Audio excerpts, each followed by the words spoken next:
इचलकरंजी महानगरपालिकेची सर्वसाधारण सभा महापौर उदय धातुंडे यांच्या अध्यक्षतेखाली आयोजित करण्यात आली होती। सभेच्या सुरुवातीलाच विरोधी गट नेते उदयसिंह पाटील यांनी विषयपत्रिकेवरील सुरुवातीच्या 11 विषयाव्यतिरिक्त उर्वरित विषयांच्या टिप्पणीवर आक्षेप घेत त्या विषयांवर चर्चा करणं बेकायदेशीर ठरेल, त्यामुळे ते विषय पुढील सभेत घेण्याची मागणी केली। यावरून सत्ताधारी आणि विरोधकांमध्ये पाऊण तास शाब्दिक वाद झाला। यावेळी नगरसेवक रणजित जाधव यांनी वारंवार मागणी करूनही पाणी प्रश्नाकडे दुर्लक्ष करण्यात आल्याचा आरोप करत सभात्याग केला। ई-बसच्या चार्जिंग स्टेशनचं काम रखडल्यावरून नगरसेवक तानाजी पवार यांनी या कामाचा मक्तेदार भ्रष्टाचारी असल्याचा आरोप केला। उद्यान नामकरणावरूनही सत्ताधारी आणि विरोधकांमध्ये चांगलीच जुंपली।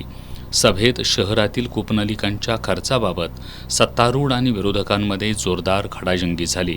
सभाध्यक्ष महापौर उदय धातुंडे यांनी या विषयावर चर्चा बंद करावी अशी सूचना केली, मात्र त्यावर आक्षेप घेत विरोधी शिवशाहू आघाडीच्या नगरसेवकांनी सभाध्यक्षांच्या समोरील जागेत ठाण मांडल्यामुळं सभेतलं वातावरण चांगलंच तापलं।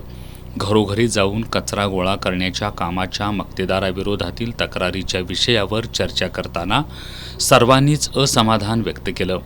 संबंधित मक्तेदाराचा ठेका रद्द करण्यावरून सभेत मोठा गदारोळ उडाला। 2 सफाई कामगारांना सेवेत घेण्याबाबतच्या विषयावर चर्चा करून धोरणात्मक निर्णयासाठी ठराव शासनाकडे पाठवण्याचा निर्णय घेण्यात आला। विरोधकांनी गुरुवर्य रवींद्रनाथ टागोर वाचनालय फी आणि डिपॉझिट वाढीस विरोध केला, मात्र बहुमतानं हा विषय मंजूर करण्यात आला।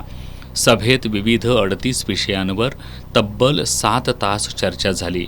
यावेळी झालेल्या चर्चेत सभागृह नेते विठ्ठल चोपडे, नगरसेवक प्रदीप धुत्रे, सयाजी चव्हाण, संजय तेलनाडे, संतोष शेळके, सचिन राणे, सुशांत कलागते, अमर जाधव, राजू बोंद्रे, ध्रुवती दळवाई, मनीषा नवनाळे आदी नगरसेवक नगरसेविकांनी भाग घेतला।